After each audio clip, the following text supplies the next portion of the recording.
ছোটখাটো কিছু যাবে, ছোটখাটো করে যাবে তো ওটা করে দিবি। কোথায় গেল আমাদের সঞ্জয় দা? কই? দক্ষিণেশ্বর মন্দিরে হারিয়ে যাওয়া ব্যাগ আর এসে আচ্ছা তাহলে আমি নিশ্চিন্ত হলাম। যা তুই নারায়ণীয় না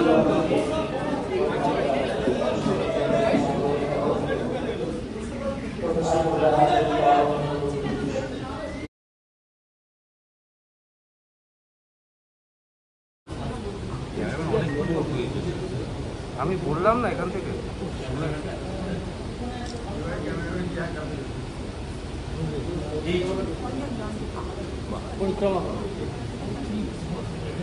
পরিক্রমা না, পদ্মটা পায়ে দেবে।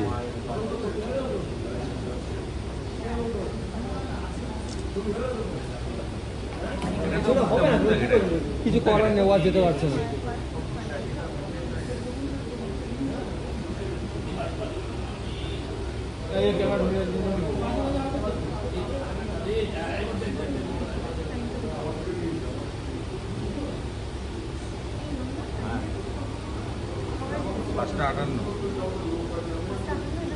মন্দিরে নেমেছি, এই যে মেয়ে এই মুখটা দেখো মেয়ে,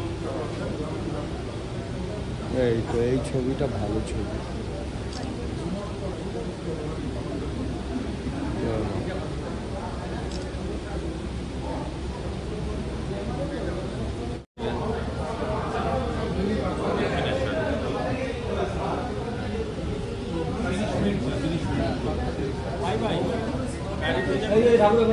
ভেতরে ছবি দিয়েছি।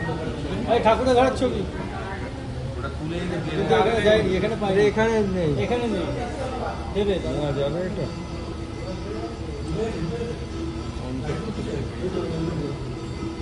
এটা লাইনে দেয়নি।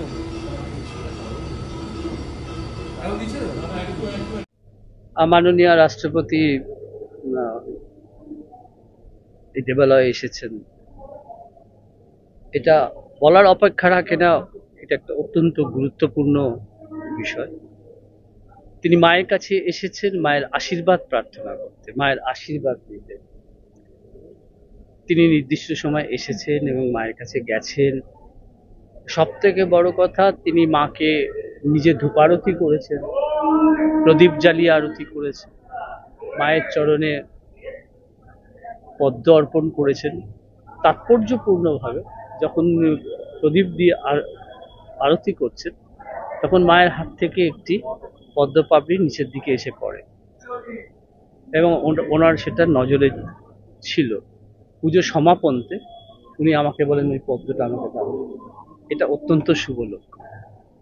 আর আপনারা তো জানেন যে ভারতের প্রথম রাষ্ট্রপতি রাজেন্দ্র প্রসাদ এখানে এসেছিলেন, প্রথম উনি রাষ্ট্রপতি হওয়ার পর।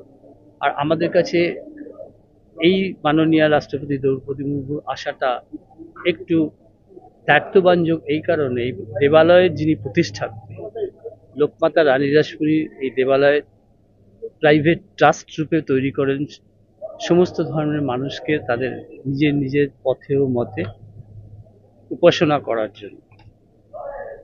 এই যে উমেন আপলিফমেন্ট, সে যুগের যে উমেন আপলিফমেন্টের প্রতীক ছিলেন রানী রাসমণি।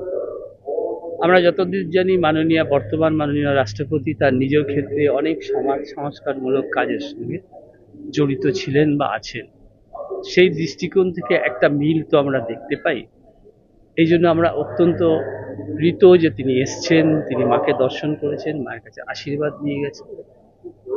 আমরা তার সর্বাঙ্গীন কল্যাণ প্রার্থনা করি মায়ের কাছে, তিনি ভালো থাকুন, ভালোভাবে ভারতবর্ষকে পরিচালিত করুন। ডক্টর রাজেন্দ্র প্রসাদ 1952। তারপরে কোনো রাষ্ট্রপতি আসেননি। একজন রাষ্ট্রপতি আসার কথা ছিল, কিন্তু আসার নির্ধারিত সময় তিনি অসুস্থ হয়ে পড়েন। 1952 পরে প্রথম একজন রাষ্ট্রপতি।